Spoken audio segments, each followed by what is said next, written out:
ఢిల్లీలో ఉదయం నీతి Aayog 9వ governing council సమావేశం జరుగుతుంది. ప్రధాని నరేంద్ర మోడీ అధ్యక్షతన ఈ సమావేశం జరగనుంది. 2047 నాటికి భారత్ను అభివృద్ది చెందిన దేశంగా తీర్చిదిద్దడానికి తీసుకోవాల్సిన చర్యలపై ఈ భేటీలో చర్చించనున్నారు. ఈ సమావేశంలో పాల్గొనేందుకు ఏపీ సీఎం చంద్రబాబు ఇప్పటికే ఢిల్లీ చేరుకున్నారు. మీటింగ్లో పలు రాష్ట్రాల సీఎంలు, కేంద్రపాలిత ప్రాంతాల లెఫ్టినెంట్ గవర్నర్లు, కేంద్ర మంత్రులు, ప్రత్యేక ఆహ్వానితులు, నీతి ఆయోగ్ వైస్ చైర్మన్ తదితరులు పాల్గొంటారు. అయితే కేంద్ర బడ్జెట్లో తెలంగాణకు అన్యాయం చేశారంటూ తెలంగాణ ముఖ్యమంత్రి రేవంత్ రెడ్డి ఈ సమావేశానికి హాజరు కాకూడదని నిర్ణయించారు.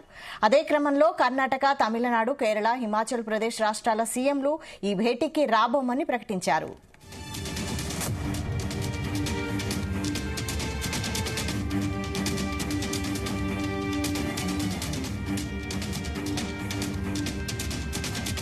ఇదే అంశంపై మరిన్ని డీటెయిల్స్ మా ప్రతినిధి నాగేశ్వరరావు అందిస్తారు. నాగేశ్వరరావు.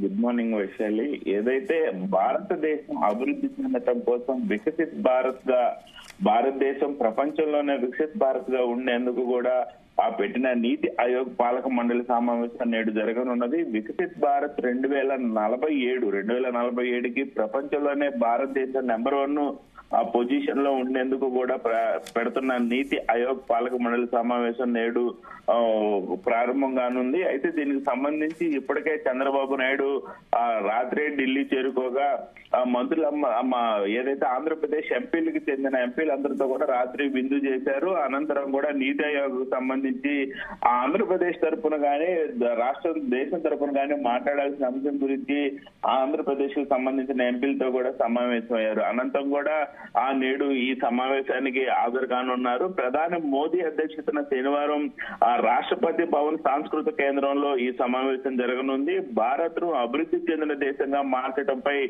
దృష్టి సారిస్తూ రూపొందించిన వికసిత్ భారత్ 2047 అజెండాపై ఇందులో చర్చించనున్నారు ప్రధానంగా. అయితే ఈ సమావేశానికి హాజరు కావడానికి ఆంధ్రప్రదేశ్ ముఖ్యమంత్రి చంద్రబాబు నాయుడు శుక్రవారం రాత్రి ఢిల్లీ చేరుకోగా కేంద్ర బడ్జెట్ లో జరిగిన అన్యాయానికి నిరసనగా కాంగ్రెస్ పాలిత ముఖ్యమంత్రులందరూ కూడా ఈ సమావేశాన్ని బహిష్కరించారు.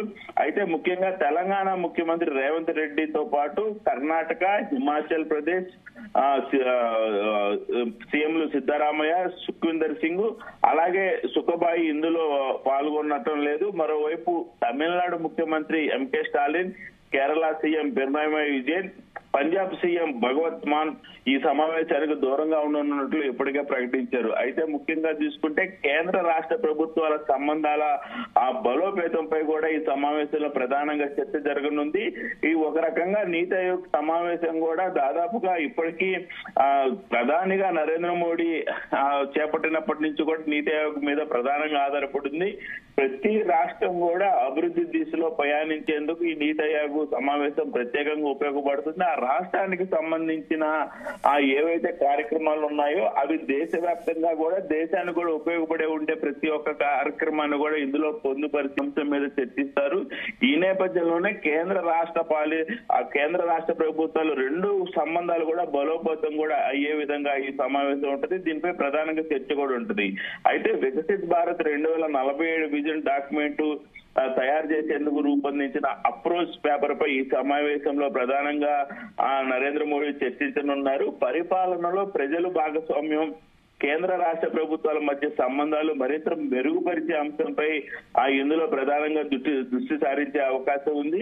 ప్రజలు సేవలు అందించే ప్రభుత్వ యంత్రాంగాలను బలోపేతం చేయడం ద్వారా గ్రామీణ, పట్టణ ప్రాంతాల్లోని ప్రజల జీవన ప్రమాణాలను పెంచడంపై ఇందులో ప్రధానంగా అన్ని రాష్ట్రాల సీఎంలతో పాటు కేంద్ర మంత్రులు కూడా దీంట్లో ఈ అంశాలపై చర్చించనున్నారు. అయితే వికసిత్ భారత్ 2047 లక్ష్యాన్ని సాధించడంలో రాష్ట్రాల పాత్రపై విస్తృత స్థాయిలో సమాలోచనలు జరుపుతారు. ఈ సమావేశంలో $5 లక్షల కోట్ల జీడీపీని అధిగమించి ప్రపంచంలోనే 3వ అతిపెద్ద ఆర్థిక వ్యవస్థగా ఎదిగే క్రమంలో ఉన్న భారత్ ను 2047 నాటికి $30 లక్షల కోట్ల స్థాయికి తీసుకెళ్లడం పైనే ఇందులో ప్రధానంగా నరేంద్ర మోడీ వివిధ రాష్ట్రాల సీఎంలతో పాటు కూడా చర్చించనున్నారు. అయితే 2047 నాటికి వికసిత్ భారత్ లక్ష్యాన్ని చేరుకోవడానికి కేంద్ర రాష్ట్ర ప్రభుత్వాల మధ్య సహకార పూర్వక సమన్వయ అవసరం కాబట్టి కేంద్ర రాష్ట్రాలు ఒక టీం వర్క్ కింద పనిచేస్తేనే